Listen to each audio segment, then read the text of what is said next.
Hi friends, Dasara పండుగ అంటే ఏమిటి? ఈ పండుగను ఎందుకు జరుపుకోవాలి? దసరా పండుగ గురించి పురాణాలు ఏం చెబుతున్నాయో ఈ వీడియోలో తెలుసుకుందాం. మన ఛానల్ని లైక్ చేసి సబ్స్క్రైబ్ చేసుకోండి. హిందువులు జరుపుకునే ముఖ్యమైన పండుగలలో దసరాకు ఎంతో ప్రాముఖ్యత ఉందని పురాణాలు చెబుతున్నాయి. అశ్వయుజ మాసంలో దసరా పండుగను 10 రోజులు జరుపుకుంటారు. చెడు మీద మంచి సాధించిన విజయానికి గుర్తుగా దసరా పండుగను విజయదశమి అని పిలుస్తారు. అయితే ముందు నవరాత్రులు, దుర్గా పూజ ఉంటుంది. పురాణాల ప్రకారం అశ్వయుజ మాసం శుక్లపక్షం దశమి రోజున రాముడు రావణునిపై విజయం సాధించాడని పురాణాలు చెబుతున్నాయి. అంతేకాకుండా పాండవులు వనవాసం వెళ్తూ జమ్మి చెట్టుపై తమ ఆయుధాలను తిరిగి తీసిన రోజు కూడా దశమి అని చెబుతారు. దసరా పండుగ రోజు రావణవధ జమ్మి చెట్టుకు పూజ చేయటం ఆచారంగా ఉంది. అయితే జగన్మాత దుర్గాదేవి మహిషాసురుడనే రాక్షసునితో 9 రాత్రులు యుద్ధం చేసి రాక్షసుని వధించి విజయాన్ని పొందిన సందర్భమున 10వ రోజు ప్రజలంతా సంతోషంతో పండుగ జరుపుకుంటారు. మహిషాసురుడు బ్రహ్మదేవునికి ఘోర తపస్సు చేస్తాడు. బ్రహ్మ ప్రత్యక్షమై మహిషాసురుడికి చావు లేకుండా వరం ఇస్తాడు. బ్రహ్మదేవుని వరాల వలన వరగర్వితుడై మహిషాసురుడు దేవతలతో ఘోరమైన యుద్ధం చేసి దేవతలను ఓడించి ఇంద్ర పదవిని చేపడతాడు.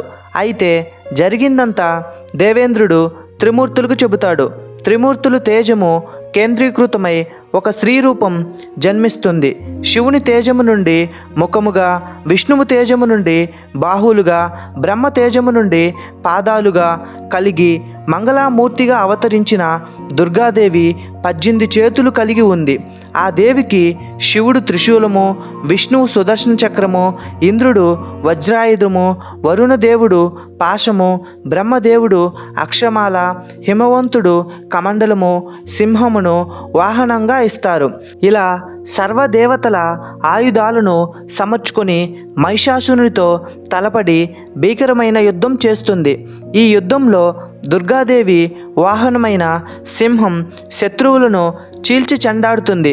చివరికి మహిషాసురుని దుర్గాదేవి హతమారుస్తుంది. ఈ విధంగా అప్పటి నుండి మహిషిని సంహరించిన రోజున దసరా పర్వదినంగా పిలుస్తారు.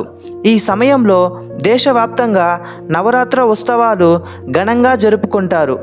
నవ అంటే నూతన, రాత్రి అంటే జ్ఞానాన్ని ప్రసాదించేది. అందుకే అశ్వయుజ మాసంలో పాడ్యమి నుంచి నవమి తిథి వరకు దుర్గాదేవికి ప్రత్యేక పూజలు నిర్వహిస్తారు. ఇలా చేయడం వల్ల ఏడాదంతా తమకు శుభ ఫలితాలు వస్తాయని చాలామంది నమ్ముతారు.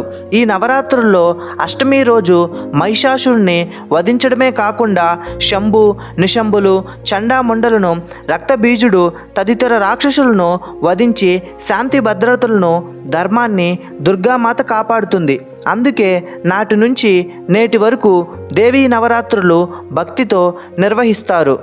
సాధారణంగా విజయదశమి నాడు శ్రావణ నక్షత్రం ఉంటుంది. నక్షత్ర మండలంలో శ్రావణ నక్షత్రం చెవి ఆకారం ఉంటుందని అంటారు. కనుక ఆ రోజు కొత్త విద్యలు ఏమైనా నేర్చుకుంటే మంచిదంటారు. అలానే ఆ రోజు జమ్మి చెట్టును పూజించడం లక్ష్మీప్రదమని పురాణాలు చెబుతున్నాయి. ఎందుకంటే జమ్మి వృక్షం సువర్ణ వర్షం కురిపిస్తుంది. జమ్మి చెట్టు ఆకులను ఇంట్లో పూజా స్థలంలో నగదు పెట్టెలో ఉంచుతారు. దీనివల్ల ధనవృద్ధి జరుగుతుందని నమ్మకం. దుర్గాదేవి తన హస్తాలతో దివ్య ఆయుధాలను ధరించి దుష్టులను వధిస్తుంది.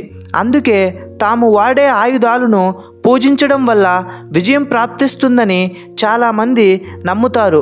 ముఖ్యంగా అష్టమి, నవమి తిథుల్లో ఆయుధాలను, వాహనాలను పూజిస్తారు. మన వీడియో మీకు నచ్చినట్లయితే లైక్ చేసి సబ్స్క్రైబ్ చేసుకోండి.